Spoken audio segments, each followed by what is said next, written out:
Donnie and Dolly. The team is supported by ableauctions.ca. Closing your business? We can help. All of our guests today brought to you by our poll question sponsor. This includes Craig Button standing by, the Waddling Dog. Canucks in Boston tonight, continuing their 6-game road trip on the heels of their victory in Ottawa on Saturday. And Craig joins us now, TSN Scouting Director. Thank you for doing this, sir. How are you? I am really well. How are you guys today? Very Good. Well. Can you see Kiefer Sherwood? Got a problem there? Okay. Can you see Kiefer Sherwood?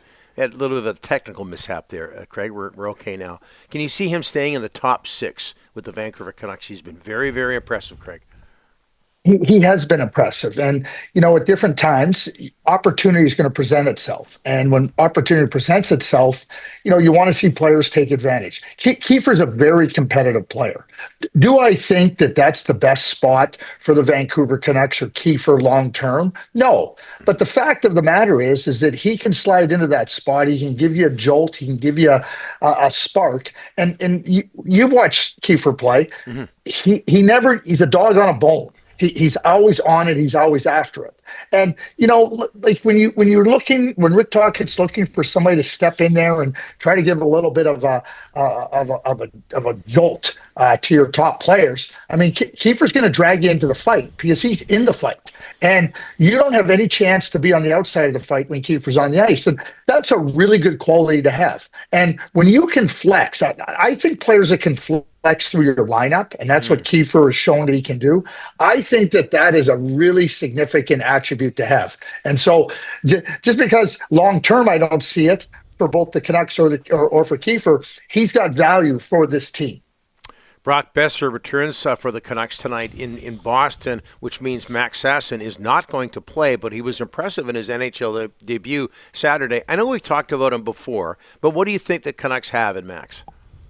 Well, they signed Max as a free agent. So when you're looking at players like that, and you will never, ever hear me criticize a college free agent signing. It's a free player. It's a player that's advanced in age. It's a player that's played and has a level of maturity about him. So there's zero downside to signing those players.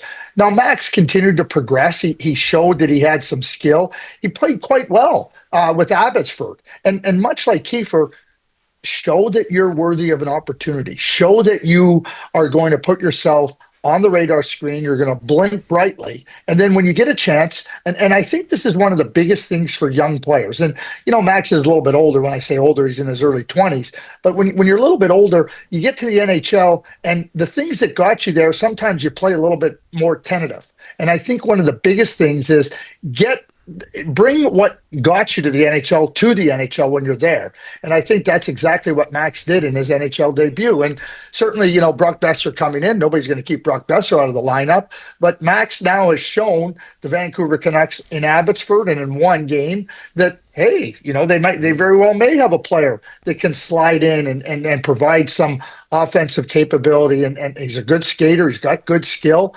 Just keep doing that and refining it and growing that, sharpening it, and the opportunities will ensue. Craig, when you see a kid like David Jiricek, 6th overall 2 years ago only, and Columbus is trying to move him now, and apparently they're close. Canucks checked in, the price is high. Columbus is going to want Willander or Lekaramaki. What do you think about when a kid goes 6th overall and 2 years later, they're trying to move the guy? Well, we just saw Philip Tomasino, who was a first-round draft pick, get traded. What did he get traded for? A 5th-round draft pick? A 4th-round draft pick? And we see that. We see players. Bob Gainey used to use this term quite often. He used to say, sometimes a player's timeline doesn't intersect with a team's timeline. It doesn't mean that player won't develop, but there's different timelines. And what you're hoping to do is line them up and have them intersect. And players get impatient, teams get impatient. And I think that this is another example. David, who's been a good player, he was the 6th overall pick. I don't have any question that he's an NHL player and can be a real solid NHL defenseman. But for him now, feeling that maybe a different location is better for him, the Columbus Blue Jackets maybe feeling that there's not an opportunity there. They went and they traded for Severson, signed him, traded for Provorov, signed him. They have Werenski. You look at what they did 2 years ago to try to, get their team in a better place. And I think that impacted David Jiricek. And certainly now, if you're a team that's looking for a big, strong, defending type defenseman, that's what David Jiricek, the price should be high, Rick. And you should be phoning the Columbus Blue Jackets and finding out what it's going to cost to get him. Because, like I said, I think he's a really good prospect and somebody that's got real potential to be a real good, I would say, second pair defensive type defenseman. 22 CHL players have descended upon London. It's the CHL USA Prospects Challenge, and Vancouver Giants forward Cameron Schmidt is there. We know you love him. Game 1's in London tonight. Craig, what are you looking for there? These kids are going to have tons of scouts in the stands, Craig. What a great opportunity for them to show their stuff. It is a great opportunity. My overarching message to the players is this. You're in this game because you have skill and you have talent and you have potential, and you've been competitors your whole life. And just go out and play. Go and do what you do. Go and do what you do well. Go out and compete. And I know. Say have fun. It's a serious competition. Every single player in this game wants to be at their very best every single shift. But go out and do what you do. Go out and enjoy it. And understand it's November 27th or November 26th and November 27th tomorrow. There is so much growth ahead of these players in the months ahead. Forget about the years ahead. And yeah, it's an opportunity for NHL managers, player personnel directors, scouts to come in and get a chance to see these players all on the same ice surface, competing against one another. But it's just one part of the overall evaluation. And, I'll give you an example. Last year at this time, the player that went 6th overall, TJ Ginla, probably wouldn't have been in this game. Yeah.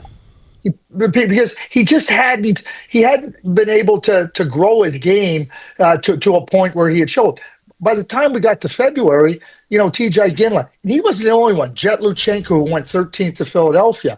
Those are just two players that aren't that really developed in the next part of the season. And these are young players that, like I said, have so much growth ahead of them. Yeah, they have significant potential, but the weighting that gets put on this, you're going to put a certain amount of weighting on it.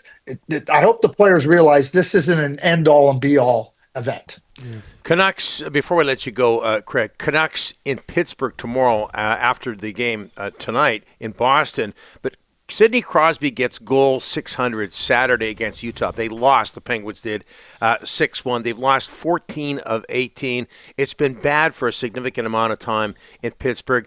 Craig, his contract caught me by surprise, a lot of people by surprise. 8.7 he extends for again. I looked at that trade and deal and I said, that's movable. Can you see him not ending his career in Pittsburgh? I certainly can. And, Donnie, I totally agree with you.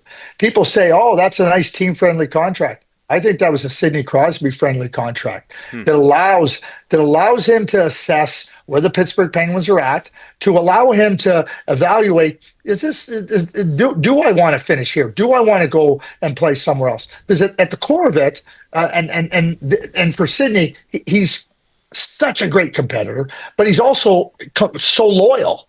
And when you start to look at those two things, I think that if he left Pittsburgh, it would be because he's so competitive. If he didn't, it would be because he's so loyal. And those two things don't have to be separated. I think you can include that. But when you look at $8.7 million for 2 years, if the Pittsburgh Penguins picked up half the contract, you tell me who wouldn't be interested in Sidney Crosby. Well, for that's a dumb statement by me. But now that makes Sidney Crosby not only massively affordable, it makes him massively valuable in terms of what he could do for a team. And certainly, that's left to Sidney. I'm not going to speak for him, but that's how I saw the contract. I saw it as a Sidney Crosby-friendly contract. Not everybody did. As always, ahead of the curve, Craig Button. We'll talk to you next week. Thanks so much.